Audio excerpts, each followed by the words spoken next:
So after my review on last year's King of Kings, I almost skipped this review altogether because I got some pretty aggressive and at times hateful comments from some folks who took offense to my review. Some I had to delete even though I gave the film pretty decent marks and ended up actually buying it on digital. So before I start, I want to be clear, whatever I say is not a direct comment on the message, but on the filmmaking and the way that the story is being told compared to the original content, obviously. So all of my Christian friends out there who may be ready to pounce in the comments, just take that into consideration. I'm not reviewing a theology, I'm just reviewing a film. Light of the World is the new animated film from the Salvation Poem Project, who is an independent nonprofit studio whose purpose is to share the gospel story all around the world through movies, games, and all sorts of multimedia. Their first film, being Light of the World, is directed by Tom Bancroft, who's worked on animated films for Disney like Aladdin, The Lion King, and Mulan. And the animation feels very Disney-ish in this film. The animation brought me back to the 1990s type of animation that I thought looked really great back then. And it boosted Disney back into the limelight after a long period of animation drought for the company, until they kind of ruined it with the direct-to-VHS sequels. I'm looking at you, Michael Eisner. The film starts with a text crawl with the John 3:16 scripture and then goes into John's story as a young kid living with his mom and dad and his brother James. The family under the bondage of Rome and unfair taxes collected by Matthew, coincidentally. John puts his hope in the stories of the Messiah, the coming king who he believes will save his family from the Roman oppression. I brought someone who can help. This is Jesus. Never heard of him. The film brilliantly transitions into the story of the fall from Genesis, as the two brothers are asking to be told the story from their mother, who also believes that the Messiah is coming. The dad, not so much. He believes more on self-reliance and work than any prophecy or myth that the rest of the family believes. I thought this was a very creative way to start the story of Jesus told by John in the Gospels. At first, I thought that John, being so young, was kind of strange and out of place and out of context to the story, but after some Googling, John was in fact the youngest disciple in the group, and I've seen a range from the age of 15 to 21, so I guess that works. He seems more like 12 in this film, but it is what it is. I see what they're trying to do here, having the story told from the perspective of a child to children and keeping the perspective of John at the same time. I mean, it is a kid's movie, so the film walks this strange line between entertaining and informational. Trying to bring humor and cartoon quirkiness to this type of content seems incredibly difficult to pull off. It can either become too unrealistic or too preachy and more explanation than entertainment. And I'm sure this film is trying to be both, with, of course, a mission on spreading the gospel message to young children. Sometimes it feels like a Disney film. With the honey and the wild hair. Oh, that gets me every time. And other times like an animated version of the felt Sunday school characters that the teacher would tell biblical stories with some campiness of VeggieTales thrown in. There's a scene where John is running from the Roman guard that feels like it was taken out of the beginning of Aladdin. The film takes a lot of creative liberties when it comes to the story of Jesus, like the way John and Jesus meet, or the way that John sneaks into the wedding where Jesus turns water into wine by dressing up as one of the servants who are serving the wedding party. I honestly don't know how I feel about all this extra storytelling that isn't really accurate. I'm kind of conflicted because I know it's a kid's animated feature, but in my theater, it was only filled with adults, and there's been a history of theater goers getting their history or theology knowledge based on not research or reading anything, but secondhand storytelling, and that can cause some confusion. There's a montage where Jesus starts his ministry, and it sort of shows clips of him teaching with sheep finger puppets, and if you don't know that story or that reference, you have no context for that part of the film.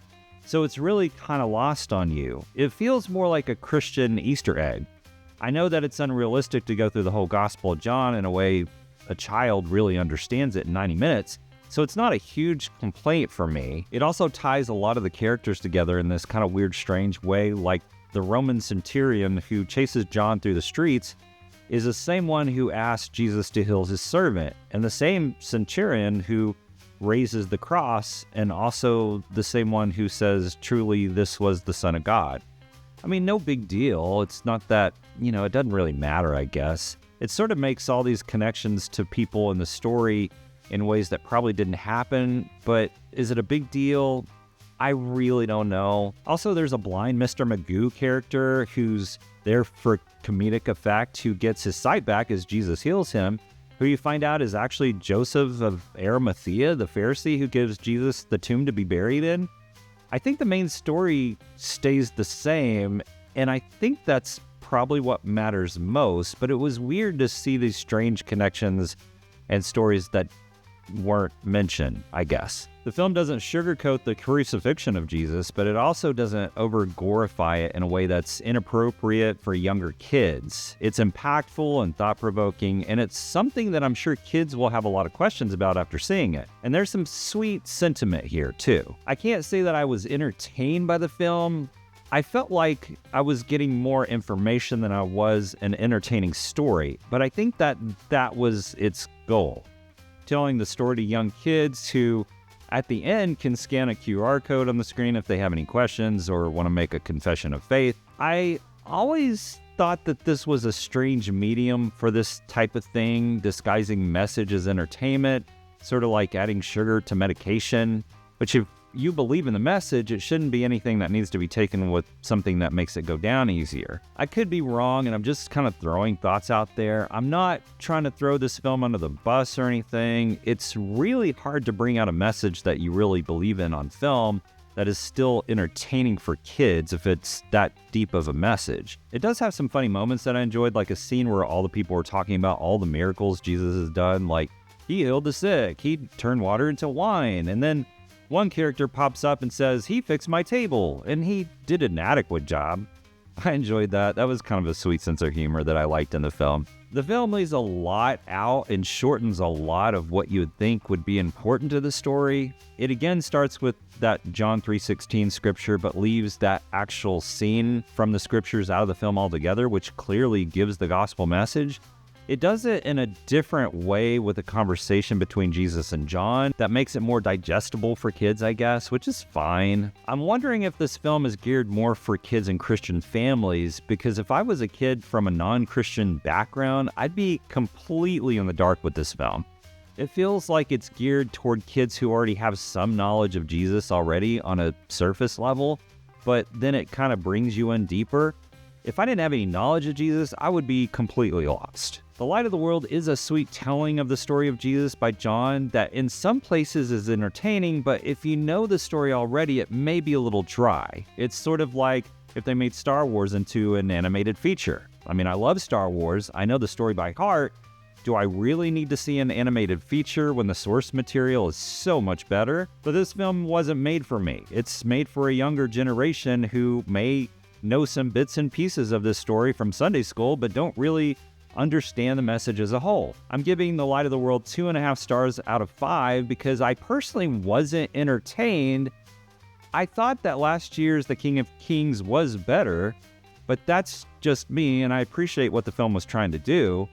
But let me know your thoughts on The Light of the World. Like and subscribe for all the latest films in theaters, and remember, don't wait till it streams.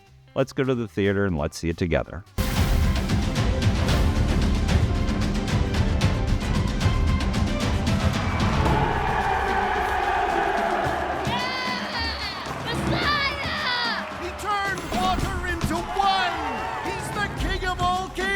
I knew a guy who ate those. The baptizer?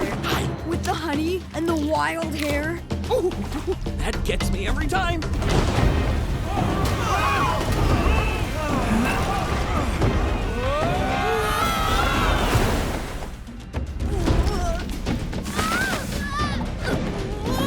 Tell me about this Jesus.